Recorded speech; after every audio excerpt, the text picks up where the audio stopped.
So, Nina Valentine, welcome to HPANWO Radio. How are you this evening? I'm very good, thank you. Very good. Oh, good. And you're coming from Yorkshire, I believe. Yes. My gum. Yeah, so I've watched some of your videos actually because Nina has a YouTube channel. We'll talk about more about your films later in the program. But now you have a very interesting background. So just introduce yourself for the listeners and tell us a little bit about who you are. Yeah. My name's Nina Valentine from Yorkshire, mid-30s. And my grandfather was working. He was an interesting man. He was kind of in charge of mental health in Yorkshire and Humberside for a good 50 years, from the late 30s right through to the 80s. He never really retired, but those were like the peak years. And it's a long career.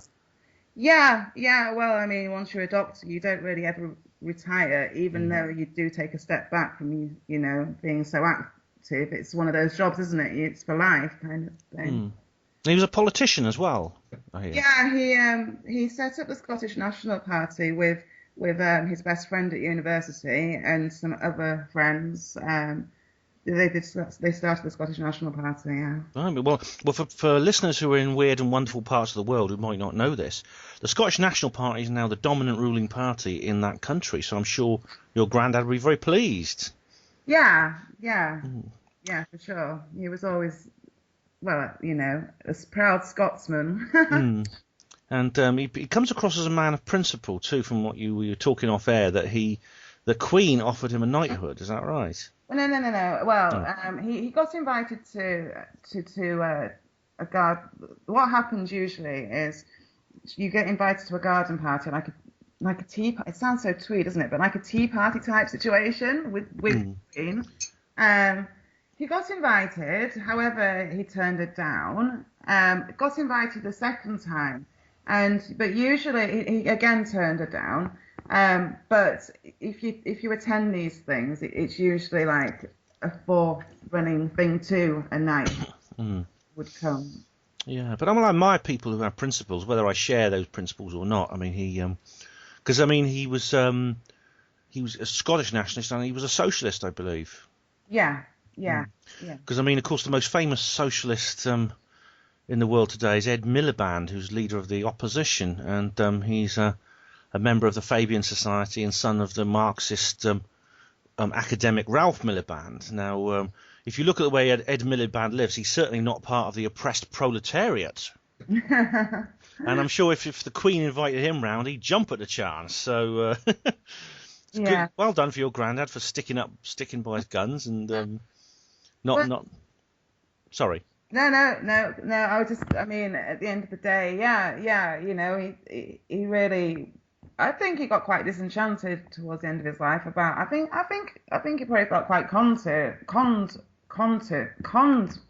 towards, like most of us kind of end up feeling. Yeah, I can imagine. Getting involved in politics is, most listeners know, in my opinion, politics. Any large major political party will be infiltrated and controlled by higher forces. I found in my study of the political world. So, getting involved in politics from a sort of like conventional political point of view is a bit of a waste of time, quite frankly. Yeah, it's so corrupt, isn't it? Yeah.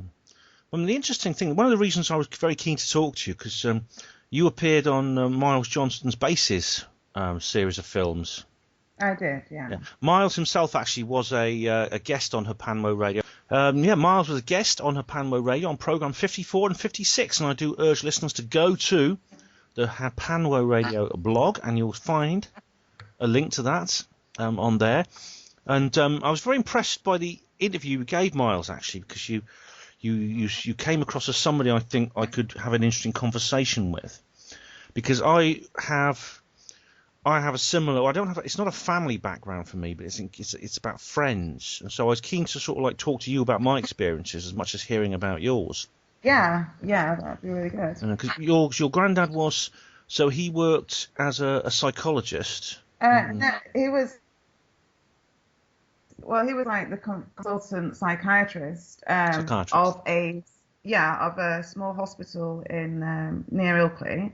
But he was also prison psychiatrist. God, basically the hospital he ran was private. And I don't know if you've ever heard of a place called Hyroids. It was quite famous for being really horrific. No. Like that was nearer to Leeds than Ilkley is. And so that hospital, oh God, it's told to I'm opening a huge can of worms here. I'll try and keep it short. Okay. It's all right. Okay, no. Say whatever you want to say. Basically, he was in charge of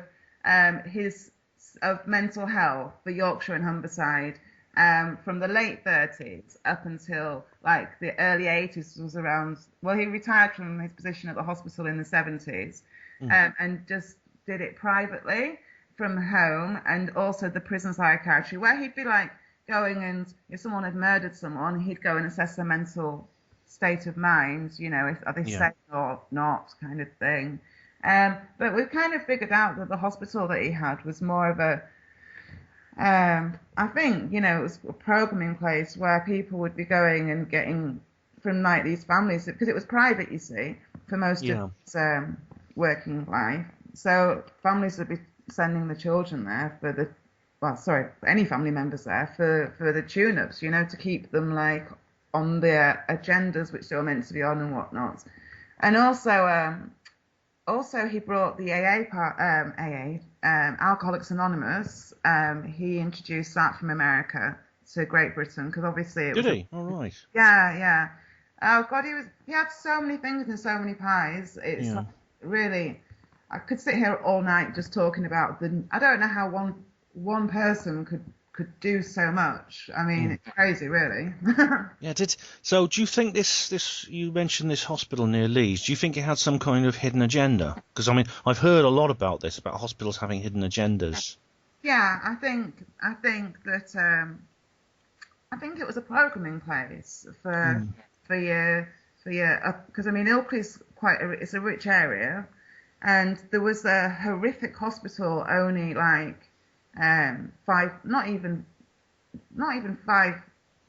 minutes drive away from, probably about 3 miles away from the hospital my grandfather worked at. There was a huge mental hospital, which had the most horrific horror stories, and they like filmed it only got shut down a few years ago. Horrific place. Now that was the kind of place where you just get everyday people like would have ended up having the most horrific treatments done to them, whereas the place where my grandfather worked was totally different. Yet I'm not saying it was any better. No. It's totally different. He worked, well, he was in charge of this hospital, and I think that it was somewhere where if you're like certain families, say for example, like one of the children isn't, the programming's like starting to slip, or they need tuning up or whatever, then they get sent to a hospital like the one that my grandfather was running. Right, that's scary, because I mean, I know that in the early 20th century, it was quite common to treat psychiatric conditions by powerful electric shocks to the brain. Yeah. And this did a lot of damage to people. I mean, I don't know if you're familiar with The Caretaker, which is a play by Harold Pinter. It's actually about that. It's about one of the men involved that was treated like this. Yeah, the hospital, Hyroids is the hospital which I'm talking about, which was in Menston, not the one about the really one which is famous for being so barbaric.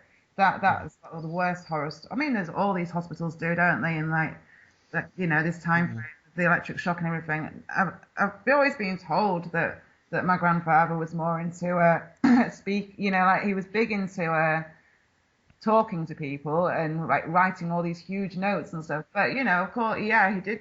They all did, and we only get such a small what we're told's going on and what's really going on. There's two different things, aren't they? Very much so. We only have one version of events. Yeah. So do you think that this hospital might have been used on members of the elite?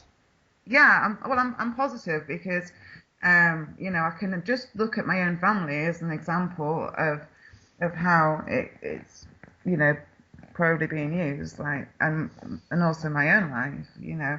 Yeah. Yeah, I mean, yeah. Well, that's interesting. Thanks, Nina.